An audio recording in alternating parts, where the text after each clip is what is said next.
La rubrique de Frédéric.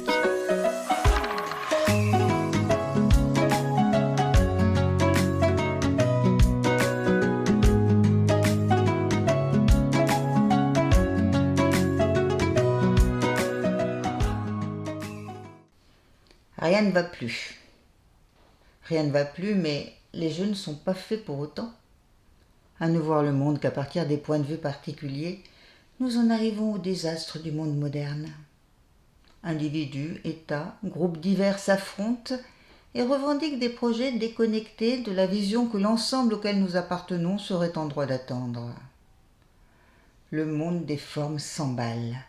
Le monde des rationalisations outrancières et limitées se vautre à l'envi et trouve preneur, preneuse, chez celles et ceux qui vibrent au diapason des fréquences individualistes et séparatistes. Rien ne va plus, mais les jeux ne sont pas faits, ils se défont. Ils se défont car ils nous coupent de notre profonde unité en nous laissant croire que nous sommes ennemis. Or, dans un monde où seuls les ennemis permettent aux amis de se reconnaître, il y a un loup. Quand les amis ne sont plus que les ennemis de nos ennemis, nous filons le coton de la division et donnons plein pouvoir à ces intérêts diaboliques. Quand on ne s'allie que pour combattre d'autres semblables, on se salit. Quand on s'allie pour répondre à ce qui doit être, pour œuvrer au cœur de l'humanité, on s'unit. Mais il faut parfois se trouver au pied du mur pour ne plus s'attacher qu'à son seul territoire, pour cesser de regarder ses pieds et lever les yeux au ciel, non pour dire notre incapacité ou notre indifférence, mais pour trouver l'inspiration qui permet de voir plus grand, plus large, et d'envisager un futur capable de prendre chacun en compte, un futur permettant à tous de donner le meilleur d'eux-mêmes, un futur où l'instinct de l'être redonnerait à notre humanité ses lettres de noblesse. Le foutoir dans lequel le monde se trouve ne doit pas occulter que de plus justes relations sont en marche.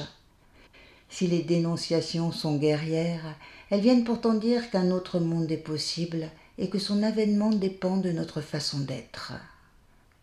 Ne nous plaignons pas, ne nous lamentons pas, mais cherchons avant tout à être passeurs d'essentialité dans les pensées, dans les mots et dans les actions que nous initions afin d'œuvrer à la contamination de l'être.